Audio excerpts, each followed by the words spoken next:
James, while John had a better effect on the teacher. That's a real sentence in English. I used to hate it because when I shared it with students, they'd ask me to explain it, to break it down.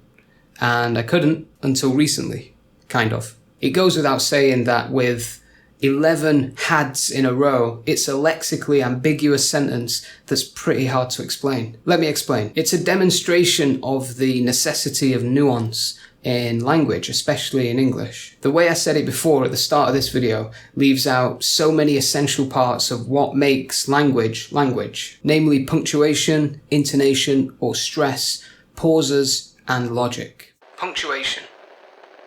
The sentence, James, while John had a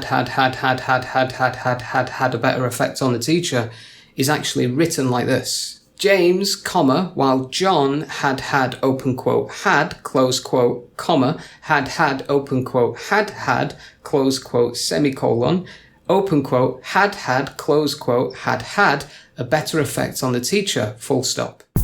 Intonation or stress.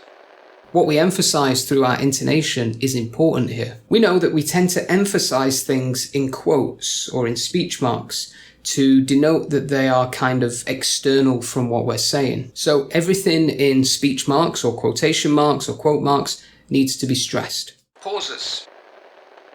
See those commas and that semicolon? We should pause after those. Pausing in a sentence, especially where the punctuation indicates us to, is not just to give us a bit of a breather, a bit of a break, it's also to give the sentence meaning. So what does the sentence mean? Now we have punctuation and we can give the sentence the nuances it deserves with intonation or stress and pauses. Does it make more sense? Listen. James, while John had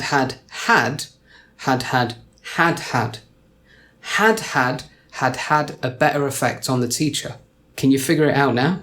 To me, it sounds like there are two students, James and John, who each made a sentence for a teacher. The teacher preferred James's sentence because he used had in his sentence, the past perfect tense, and John used had, which is the past simple tense. We have to use our imaginations a bit to understand this. Let's say John's sentence was, my friend had a drink when I arrived.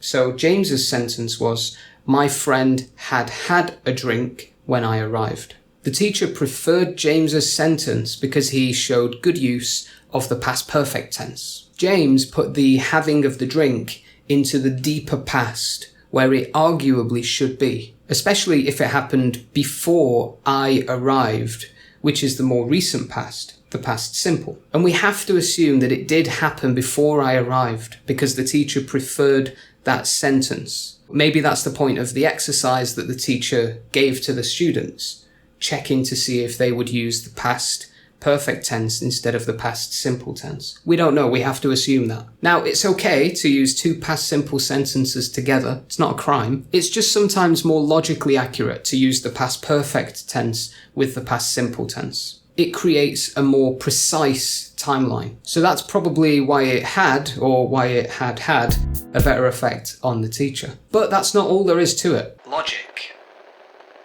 Let's look at John's sentence again. My friend had a drink when I arrived. John's sentence could mean that as soon as John arrived to meet his friend saw him and quickly finished his drink. James's sentence was, my friend had a drink when I arrived. James's sentence means that at some point before James arrived, his friend had already finished his drink. So which one do you think is most likely to happen? James's sentence is the most logical one, isn't it? So James, while John had a better effect on the teacher. Get it?